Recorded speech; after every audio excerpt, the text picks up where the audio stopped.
Hey there, Banditos! Welcome to One of Us Week on the Dollar Bin Bandits. I'm Mike Farah. What is One of Us Week? Well, it means that we're going to be talking to other podcasters, other YouTubers that are doing shows based on comics that we love. We are starting with Mr. Dave Wexler. Dave does West Coast Davengers. He also does a spin-off interview show called Direct Edition. You can get them, I think, both on podcast platforms, but at least Direct Edition and West Coast Avengers is on YouTube, so you can definitely look those up. Dave's been at this for a few years now.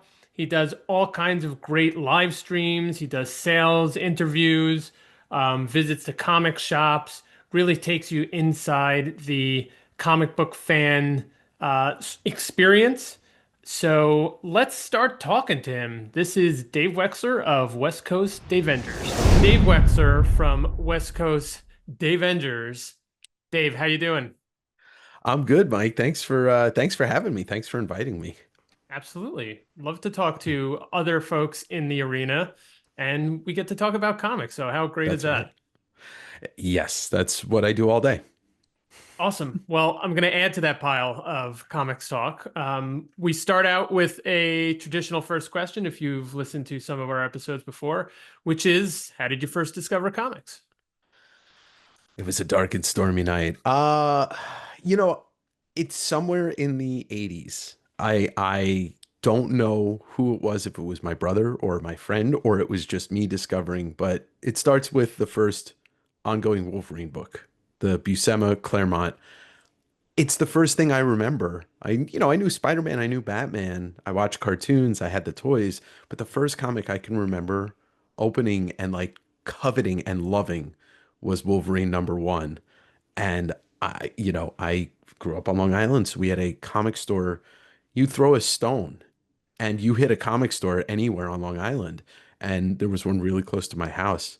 But I think my parents may have brought me back a Batman comic from one of their Scandinavian trips, and that might have been the first thing that I've ever like remember holding before that Wolverine one. But I like to say it starts with Wolverine #1. And how, from Wolverine #1 and through your growing interest in comics, did you eventually come to found this amazing YouTube channel and enterprise called West Coast Avengers? It's a path, and it really kind of starts. I worked for the CBLDF, Comic Book Legal Defense Fund, Hmm. for a very short, tumultuous 3.5 months. Uh, the pandemic hits, and I actually start working for the post office. I become a mailman because my job had ended, and I started going to garage sales and estate sales and buying collections because I've always been collecting. I've always had comics. And I just decided one day, I was like, I'm going to film my haul. I'm going to film and talk about how I got all this stuff. And I'm a natural storyteller. I've been told that. I like telling stories and I like talking. And so then it just kind of started snowballing from there. The post office is a government job, and working for the government is never a good thing. I've done it.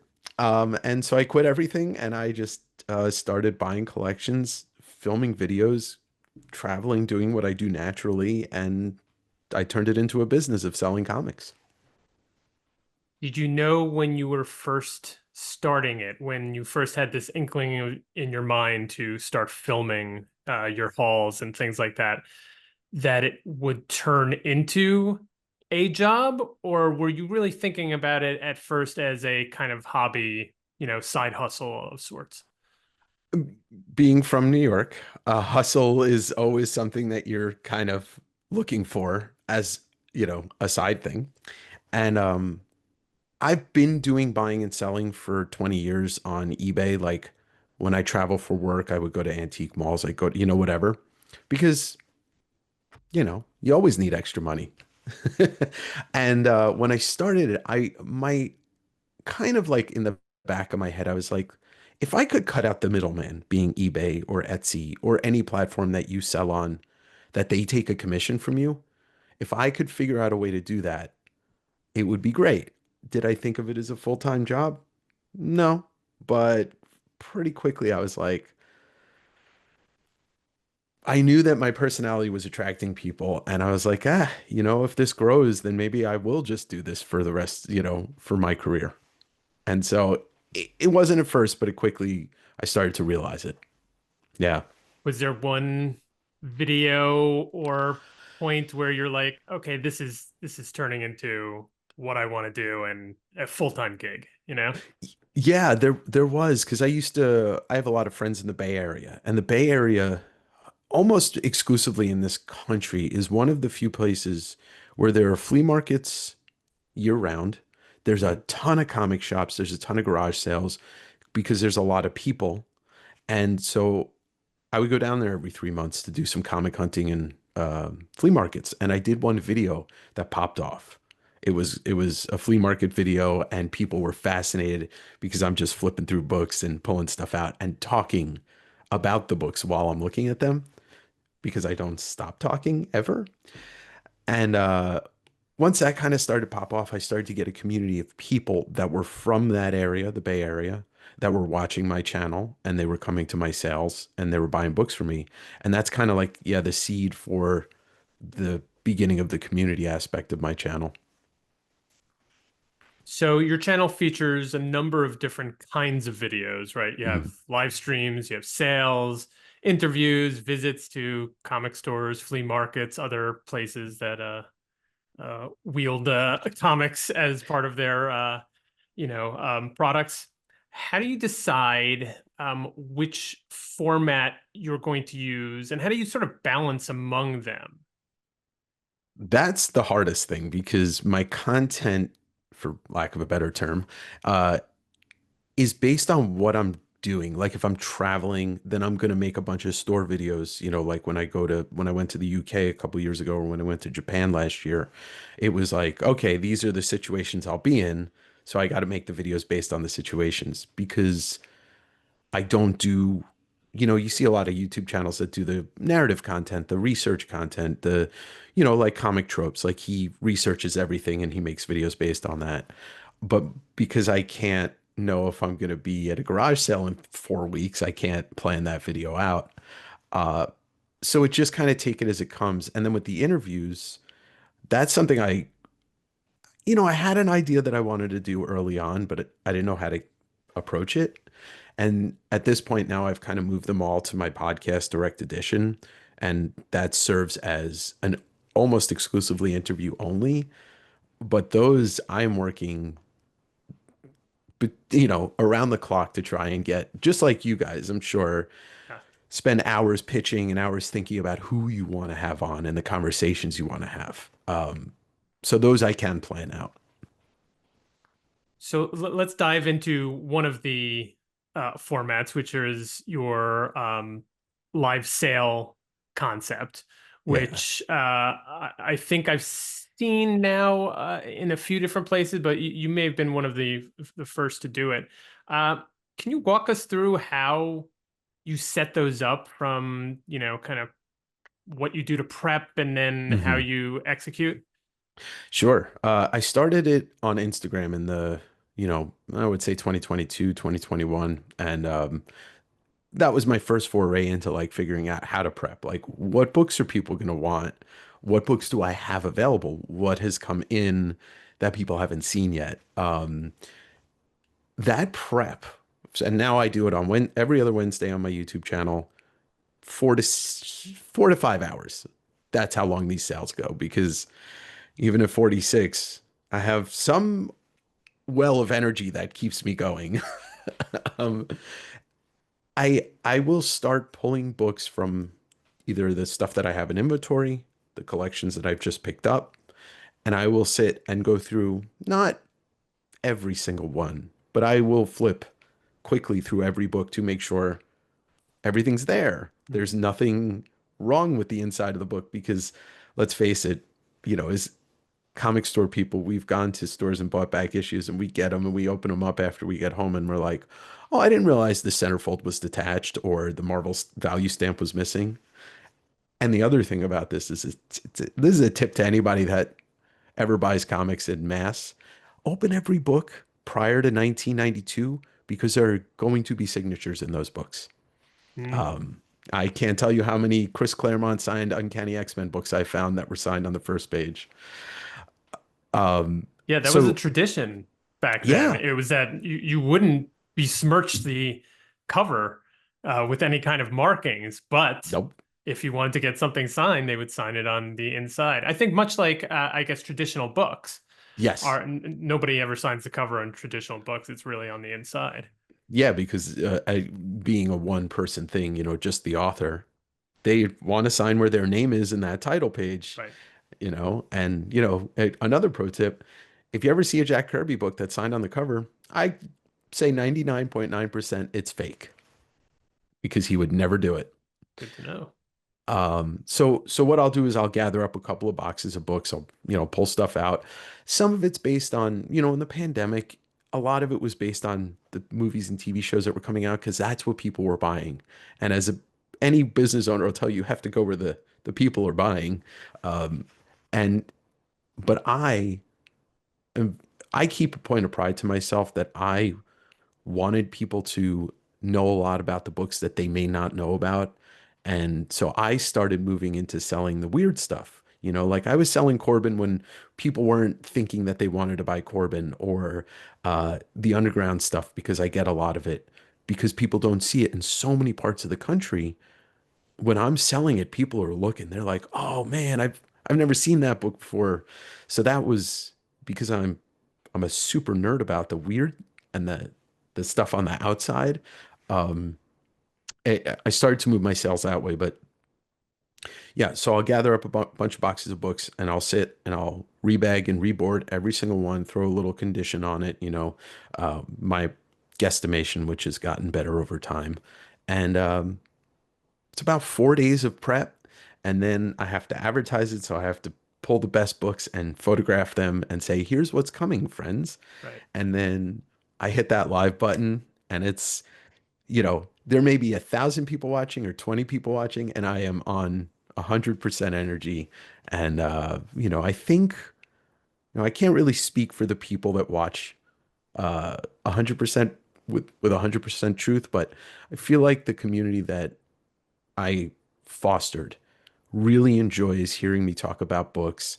And sometimes they may not be buying it, but I've had people tell me they've watched every sale and they just enjoy listening to me talk about the books at whatever detail that I talk to them, talk about them. Yeah. Well, that does sound like an awful lot of prep, It but that is. makes it go smoother once you're actually doing the sale. So I can say on behalf of fans and buyers, we appreciate all the prep that goes into it and all the detail. Well, and we've all had our experiences with stores and conventions and dealers, and some of them are great and some of them are absolutely terrible.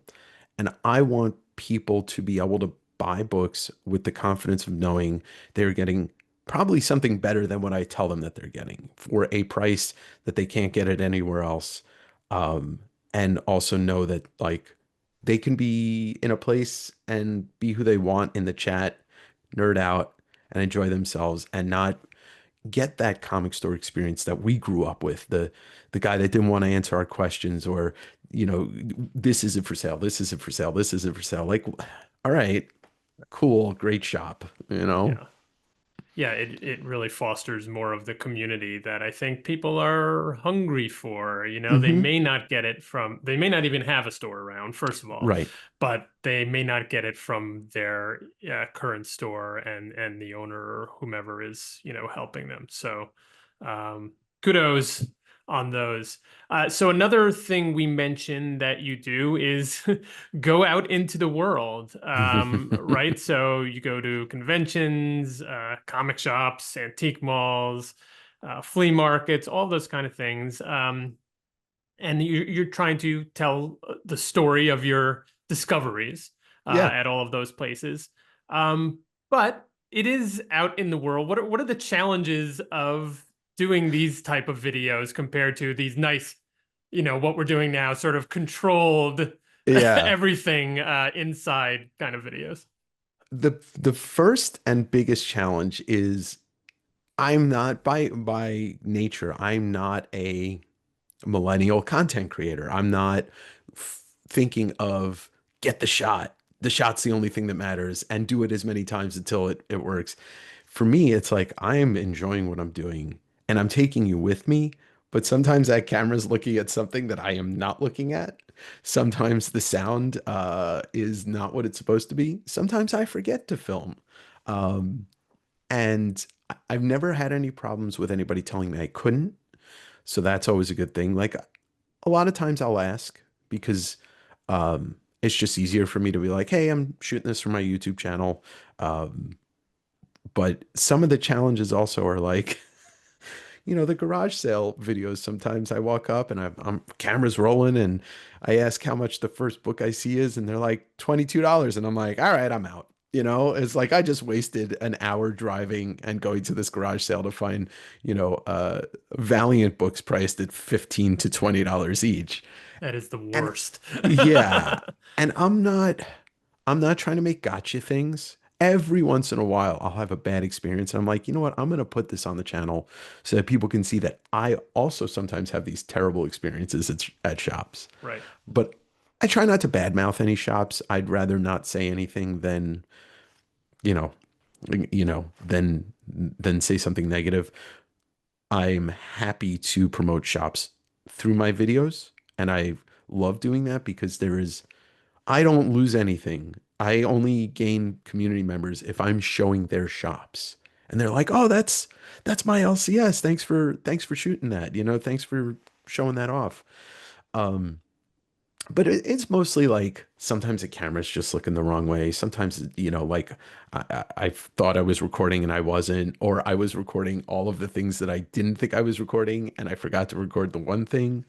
Um, but I don't love to travel as much as I used to in 2025 and the last 5 years or so. But I'll tell you, you know, I'm going to Japan next month, or I'm not sure when this is airing, but I'll be in Japan November and December, and like getting to go to those shops, like I'm just gonna turn the camera on.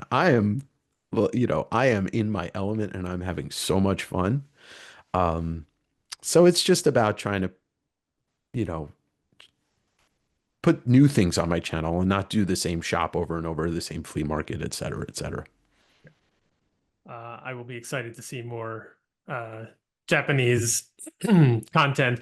My daughter is like a absolute like fiend for Japanese, anime, comics, Hmm. manga, all that kind of stuff. So I can't wait to get over there. But we will live vicariously through your experiences. So before we get into some more broader questions, the other Hmm. sort of category of content, which we've already talked about a little bit, but which we kind of share, is Yeah. interviews with, comic book creators. And I was, curious when you were thinking of doing first, doing these interviews, like what was your approach going to be? Did you even sort of have a, I guess, an angle on how you wanted these interviews to go, or did you want to just kind of turn on the camera and, you know, let the conversation flow? Um, a little bit of both. Like my angle was I'm a chatty guy. I love talking. I think I was born talking. But the first couple interviews kind of happened by chance. I was doing a con locally in Washington, and Bob Hall was there, and Mark Wade was there, and they both came over to my booth, and we chatted. So I was like an easy way to pitch. Mhm. Um, but I think there was a part of me maybe at every point in my life that wanted to get into interviewing people, that wanted to get into conversations, because I don't particularly consider them interviews as much as they are chats, because my format's just like I write a bunch of notes and then I just think of things to talk about Right. pertaining to words that I write down. Because it's just how I'm built, like some people are built for the format of questions, and I'm built for like, oh yeah, I always wanted to ask you this thing, you know? Yeah. But as I started doing them pretty quickly, I realized like this was the avenue I wanted to pursue, like really pursue is like putting down long form conversations with people. And it all kind of, with the comics at least, it really germinates from watching kayfabe, cartoonist kayfabe for, Mhm. 3.5 years straight, every single day, every episode, and with my attention in full on what Ed and Jim were talking about or who they were interviewing. And now it's my clear path. That's, I watched. I think when I first started watching some of the interviews, I watched you guys with Sankiewicz, and I was like, "Yep, I want to talk to Bill also, and I want to have these kind of conversations with him." Yeah.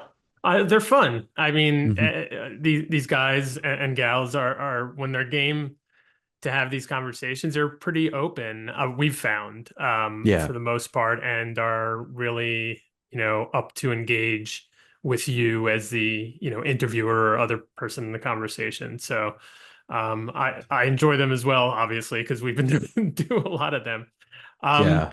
what, I guess the question is, how do you prep quite a bit for these? And, in terms of you said you bring in, copious amounts of notes. Are those notes on what the creator has done, what you want sort of their thoughts on the greater sort of comic world? Hmm. What does that prep look like for you? Uh, so these days, especially like the last year, as I've moved everything to the podcast because YouTube is just ridiculous with the algorithm. I think the turning point on the prep that I did was McFarlane because he Hmm. was my like he was my like that was my White top. whale. Yeah, Yeah, and yeah. I got him really quickly. Um We're still waiting. Todd, come on the show. yeah, Todd, I mean he talks and he talks and I love it. But what I did was, and normally I watch most interviews with him anyway, but I went and watched everything available for a month. And I because I'm such a fan, I was like, okay, nobody's asked this, and this. And I went in between every line and I got him to talk about things that he is not, at least in the YouTube era, talked about, and tell stories. Because I know with somebody like that, you're going to get the template answers because he knows what he's doing. Right. But these days, it's like, yeah, I watch the available interviews if, for people, and I just kind of think about what, as a fan, I want to talk about. And if it hasn't really been asked, I will write some version of a question out, but I'll never ask it the way I write it. um, just because I don't know, it's just how my brain works, right? Yeah. Um, but there's some guys that don't have a lot of interviews. Like Stan Sakai doesn't have a ton in video format. He's got a lot in print, so I'll track some of that down and uh, and and and read those. But I do extensive prep because and I'm sure you'll agree with me. Is you have to give these people the respect that they deserve by knowing a bit about them Yes. and knowing a bit about every part of their career. Because otherwise, why do you want to talk to them, right? And that's what it's about. It's about respecting who I'm talking to, respecting my audience, and having a shit ton of fun. Absolutely. Yeah, I mean, I agree with sort of the respect part. A lot of the reason why I think we started this whole show, and it may be with you as well, at least on the interview side, is to bring highlight and spotlight to folks that some, at least in our community, some of them have quite a bit already, like Todd, but there are others that don't do a lot of interviews or have Hmm. not been recognized as someone who's contributed to this art form and the ongoing sort of continuity of comics. And so it's always great to have those folks on and be able to kind of mix it up with them, have fun, but also give them their due as Hmm. folks that have, clearly affected our lives and have brought new stories into the world. So on the same page with you.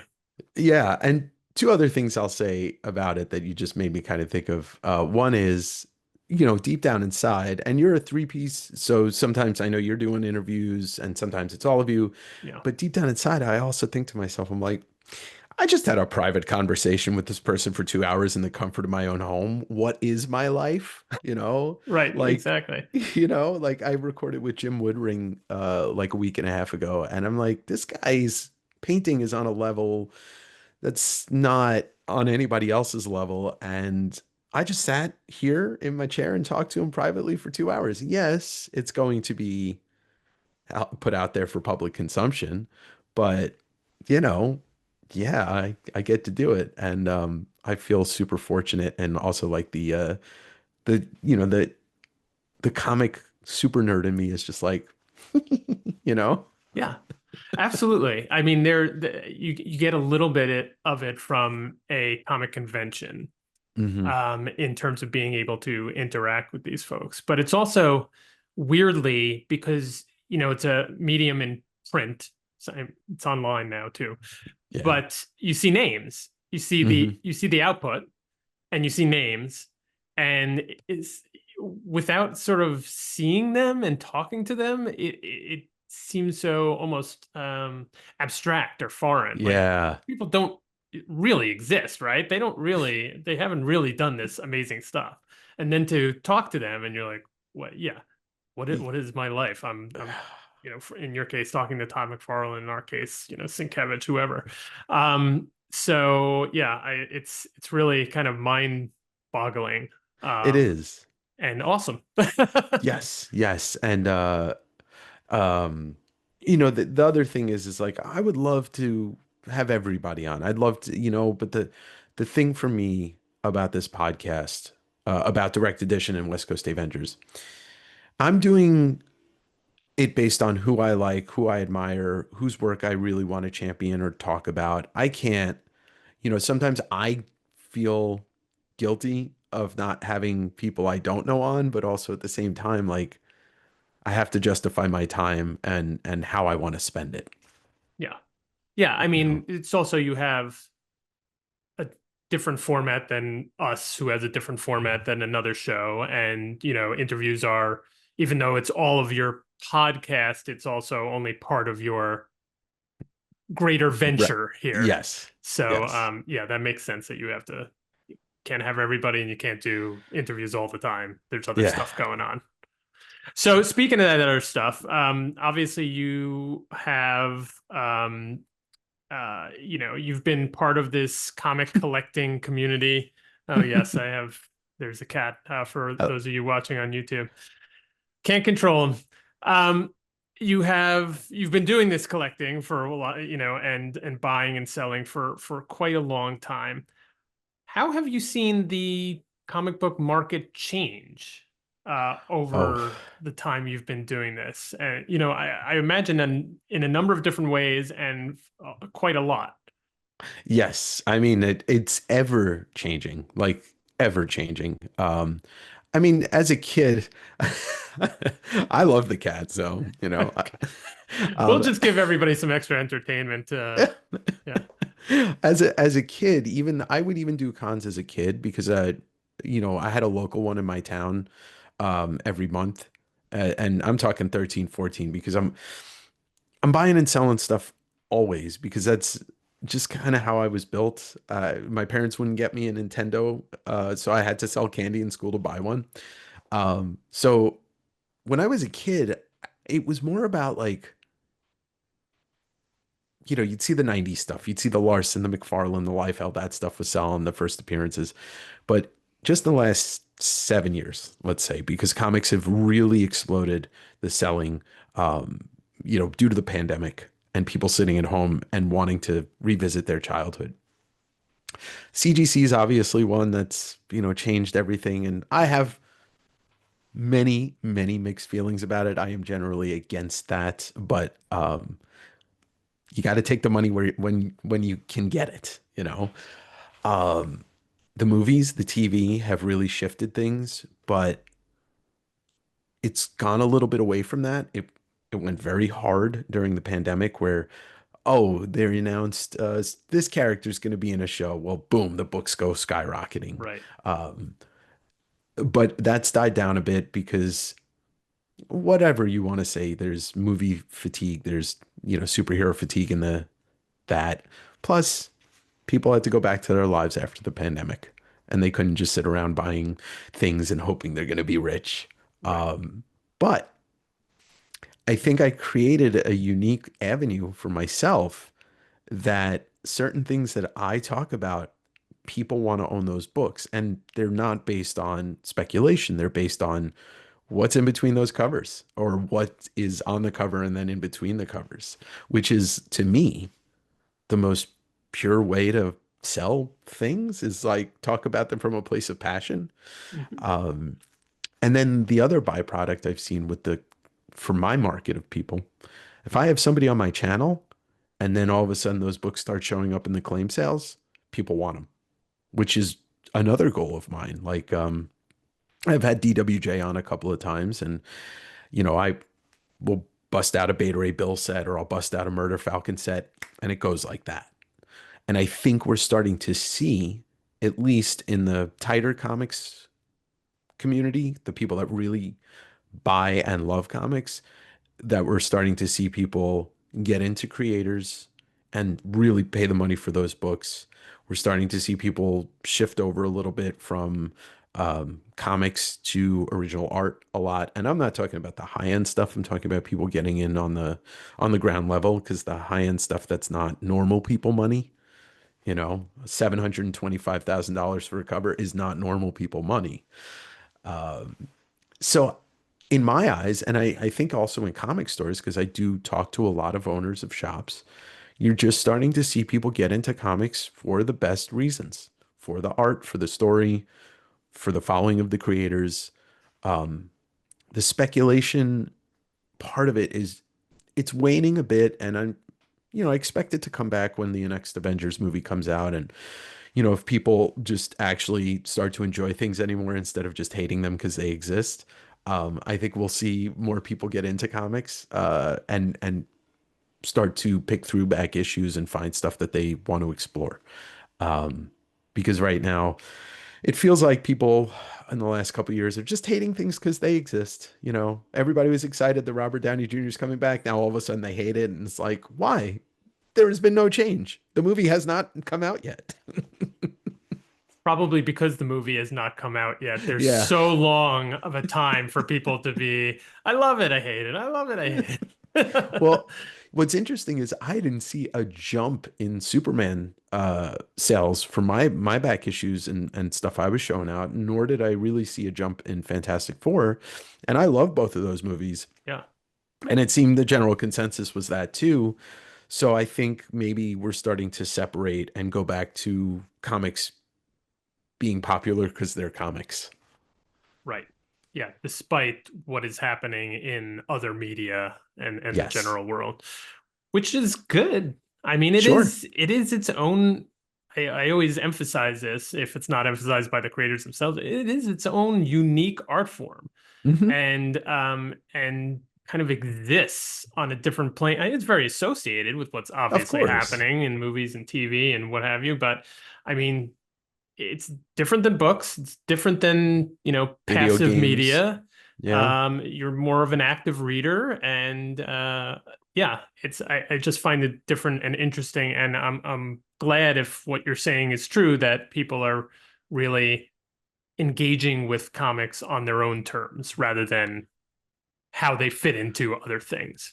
Well, just that sentence right there, just engaging with comics. I mean, it's one of my biggest pet peeves about, let's just call it the collector influencer sphere, is that those people don't engage with comics. They just look at the cover art and then they look at the grade, or they get the thing because they wanted the thing, but they have no interest in what went into the thing, Right. And I get it. I'm gonna say it again. I'm a nerd to the highest degree. I want to know about the filmmakers who are making the film. I want to know about the songwriters who are writing the songs that I love and putting the albums out. And I want to know about the art and the artist that created it and the book and the story and the writer that wrote it. Agreed. That's why we're doing what we're doing, I think. Yes. Uh, Yes. Curious. where you're at on variant covers and that sort of explosion over the past, I don't know, 5, 10, 20 years maybe. It's 20. I mean, I have a love-hate with it. And I swear it's a 50-50 because I am an art person. I love looking at art. I love collecting it. I love when an artist puts out an image that I'm like, oh man, this is badass. Um, but variant covers really did. They hurt and they helped the medium. They hurt because they preyed upon our love for that. We're like, oh, I'll go back to DWJ did a cover for this, but I also like the all red cover for the same book, and I love both of those artists. They helped the comic store, but they also hurt the comic store. You know, they got people in buying a bunch of stuff, but then the ones that they didn't buy, there's so much extra stock of that, and these store owners have to eat, buying 50 of these books to get the ratio incentive, you know. But here's the other part of it that nobody really talks about because nobody's that deep in it. The early 2000s, when variant covers really started, and they introduced the idea of like A, B, and C and D covers, they introduced ratio variants. I love finding collections of that stuff because it is worth so much money because people have no clue that they exist. And when they see it, they're like, why don't I know about this? Well, for example, I just found out 20 years ago, Marvel did Tron Legacy variant covers. Did you know that? It did not. Do you know it's impossible to find them? And some of them are amazing. Um, but there is so much that happened in, let's say, 2000 to 2015 that people just don't know about. And, for a seller, I love finding that stuff because I'm like, okay, I just found this book for $5 and it's worth $200 because nobody knows it exists. Right. And like, as a hunter, I mean, I love that. That's fun of the hunt. But introducing people, I mean, whether it's that, I mean, here's another one that I just found out about. New 52 Batman, I want to say it was like issue 18, Capullo Snyder. Al Jaffe did a folding variant cover, like his old Mad covers. Like, who knew about that? It's not an expensive book. It's like a $10 book, but Al Jaffe doing a DC cover 10 years ago or whatever, 12 years ago, like, Yeah. and discovering that piece of art that I never saw, like that's to me, that's the fun of digging. So as much as variant covers have really hurt or angered people or made people leave the hobby, there's a lot of hidden gems out there that people, if they looked and they discovered, they'd be really stoked to find them. I mean, I'll say his name again, Daniel Warren Johnson. He's been doing variant covers all over the place for the last 15 years. That some I'm still discovering, and I'm a huge fan of his. So love and hate, love and hate. Yeah, yeah. Next time you have them on, just go down the checklist. Like, can you Yeah.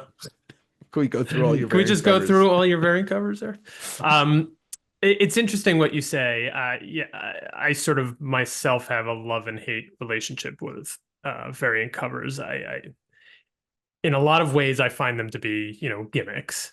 Hmm. But of course, everybody's trying to make a buck, including the Yes. publishers, but also including the artists because the artists get paid for that. So I don't, you know, look down upon them for doing it. But I find it interesting what you said about basically you're making your own sort of market by rediscovering sort of Hmm. these early variant covers and who might not know how rare they are, who might not know that they Who exist, the artist is, or who if the the artist was anybody before. exactly, yeah. Yeah. So it is an interesting kind of yin yang on that particular thing. I'm glad you were able to sort of elucidate um the positives of Sure. variant covers because they do get rightfully so sometimes sort of bagged into this category of why comics suck. Yeah, and the choice of the artist sometimes really baffles me, or the choice of like, I want to support the artist, but it gets to me sometimes when I see the 37th variant cover by one artist, and I won't name any names, but it looks exactly the same as the previous 36. Right.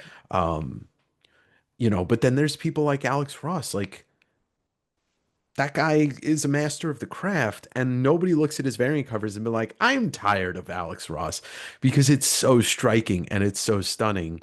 Or Peach, Peach has made a career of being Marvel's cover artist, for the last 10 years. And, with Ultimate X-Men, we finally got to see her really flex her storytelling chops. But like at first I was like, I'm tired of seeing her art. And the more I looked at it, the more I was like, no, it's the opposite. I'm starting to love her art and love what she does with some of these variant covers.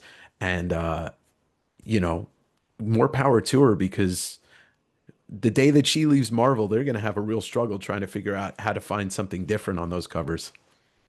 I mean, she bridges this gap between traditional comics and manga, which Yeah. has been on a hot streak and maybe just will be forever. Yes, But it at will least be. the last, 10, 15, again, 10, 15, 20 years.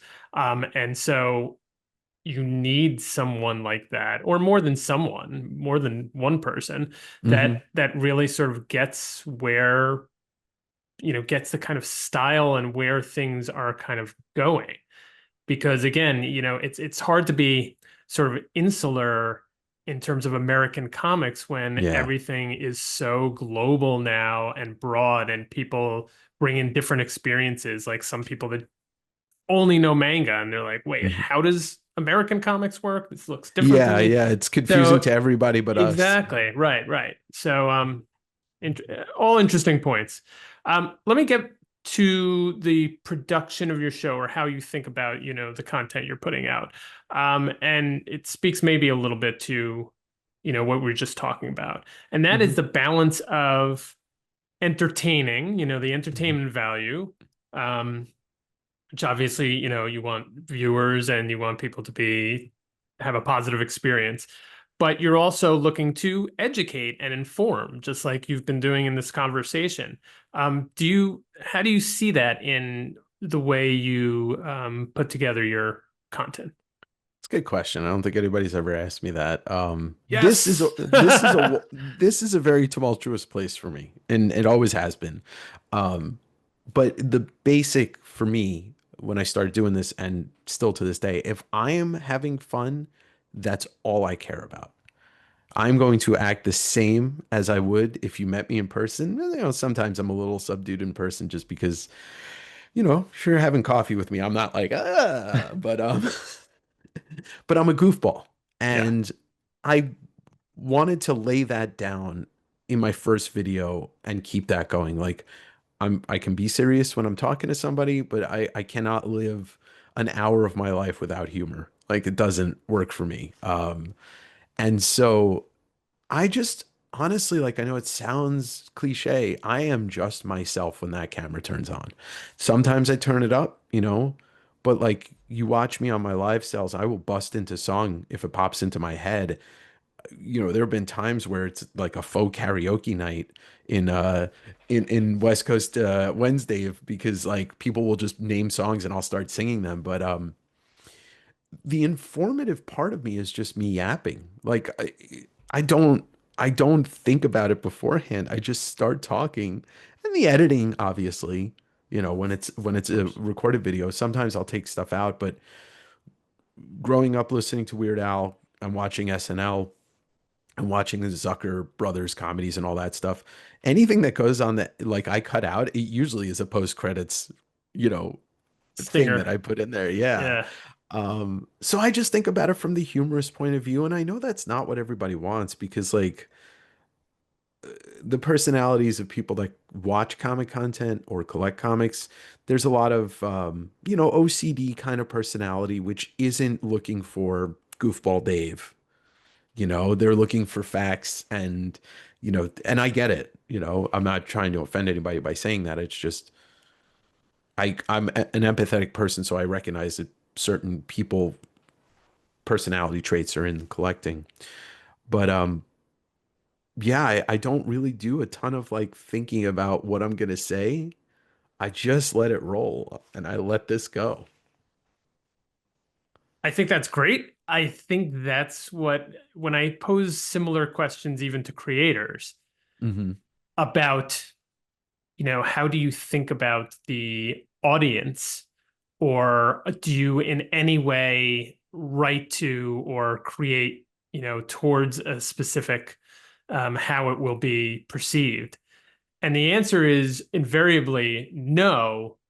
I do what I want to do, and the audience comes because they recognize the authenticity. And of course, you're going to lose people that just don't jive with you. Sure. That's no, we're not ever going to be friends with 100% of people, but yeah, that's the way to do it. And especially in this era of podcasts and YouTube shows and things like that, the authenticity um, shines through, Hmm. and the fakeness is also very, very apparent. Oh yeah. So Yes. you're so much better off just being who you are and doing what you do, right? Yeah. Yeah. And like you said, you're not going to jive with people all the time. But I have said it so many times in my videos now that I think about it. Like, yeah, if you don't like me, you can just go away. I don't mind. I'm Right. not going to miss you. Yeah. I'm still going to be doing this. Yeah. I'm having Yeah. fun. I'm doing this. Whoever wants to Yeah. come along for the ride, you're welcome. And whoever doesn't, there are plenty of other places, things to do. Yeah, and I liken it to I used to go, especially when I lived in New York, I used to go to probably a show every week or two shows every week. I'd go to concerts all the time, and I always enjoyed when I would go see a band or singer or songwriter, whatever that I liked, when they you could tell they were having fun. And it's Right. like, oh yeah, if I'm having fun, it's like a cast a wide net. And if you can identify with that, if you feel like that's part of what you want to digest in my content, then you're going to stick around for as long as you're going to stick around for. Yeah. That all being said, an interesting thing that you've already brought up that I was going to ask you about are algorithms Hmm. and trying to build an audience and I hate to say build a brand, but do that on in today's ever-changing sort of landscape for this kind of stuff. What are those challenges, and how do you, I don't know, how do you address when you've seen that algorithm changes and your all of a sudden your traffic changes and things like that? It's 100, I mean, not 100%, but it is the biggest speed bump in my life. Unfortunately, because this is my job, like all of it, the encompassing thing. So, um, some Sundays when I drop my new video or Monday when I drop my podcast, like some days I wake up and I'm like, man, I got to stop looking at the numbers. Like I got to stop even caring, but I'm trying to grow. It's hard. I mean, I know certain things that work almost all the time. The this kind of thumbnail where I'm like this, and did I buy too much or did I waste money on this collection? Like I was very resistant to doing the clickbait style Yeah. thumbnails. I never do clickbait videos, but I mean I gotta play the game. I was very resistant to it, and then when I started doing it, I'm like, well, look, if it gets people to click and they stick around, that's really all that matters. Like, because they're gonna realize as soon as they pop that video open, like, oh, this dude bought a collection, he's gonna go through it. Yeah, I want to watch. Right. But the biggest challenge and the reason why I started direct edition was because I started to put interviews on that weren't hitting. And I'm like, Mike Allred, and nobody wants to watch me talk to Mike Allred for 2 hours. The guy's like the most positive human being that's ever worked in comics, and he's such a nerd. And I was like, and I was talking to my buddy Chris, Comic Tropes, and he was saying like certain channels, when you put styles of videos on and then you put an interview on, it it drags it down. And so I got it. I was like, all right, well, I'm gonna do two channels now because I don't want to be pigeonholed into one thing. So uh the algorithm stuff is a pain in the ass. It just is. And I feel like until you get to a certain level, you have to play that game. Like you Yeah. have to. It just thumbnail, title, graphics, all that stuff matters until you get to a level where you've got 20,000 or 30,000 subscribers and everybody's going to watch your stuff, or enough people are going to watch your stuff where you're like, I'm going to keep going. Yeah. Because as much as I do this for myself and I enjoy what I do, I am still trying to get more people into my cult of Dave. And because the more people that are into it, the more this all kind of grows. The medium grows, people reading comics, people looking at comics, people looking at artists. You know, I just I want to keep pushing the positive wave of what I'm doing out to more people. Yeah. Makes a lot of sense. I mean, it is not only your passion, but your job. Hmm. So, I mean, I think people give, a great amount of deference to that point and understand that, there are certain things you have to do to attract eyeballs to then make sure Yeah. that you can continue to put out Hmm. these videos and content and things like that. I do think the spinning off of the podcast is very smart. I mean, we Yeah. are, I would say you maybe my co-host would be different. I think podcast first, and we happen to Hmm. put our videos on YouTube, but it's really interesting the way some videos just happen to hit Yeah. as videos and some interviews just eclipse on a podcast platform versus the video. So It's so it's weird. strange. Yeah, like because I started my podcast as an audio first, but then when like Spotify was like, "Oh, we're introducing video," and I'm like, you know what? I'm just gonna do video. It'll be audio on certain platforms. It'll be video on YouTube and Right. Spotify. It's like you already know what I look like from the other channel, so I'm not trying to hide my face. Yeah. Pick whatever lane you want. Yeah, Um, but speaking of the positivity, you have charity events, and you do quite a bit with charity. You have DavengerCon, yeah. and other, I think sales that support certain charities, mental health, the arts, Hmm. music. Can you tell us a little bit more about these Sure. initiatives and why they're kind of a cornerstone for you? Yeah, I my background, uh 10 years I spent doing um, working for a company that does silent and live auctions at charity events. So I worked from 2008 to the pandemic, basically. I probably worked like, I don't know, 1,000, 1,500 charity events with all various charities around the world.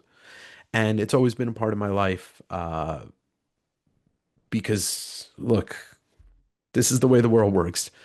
People aren't supported in a lot of different ways, especially in this country. And we got to do what we got to do or what we can do. So I've always done stuff like that. I had a friend whose niece has a rare disease. Oh God, cystinosis. No, it's not cystinosis. I can't remember.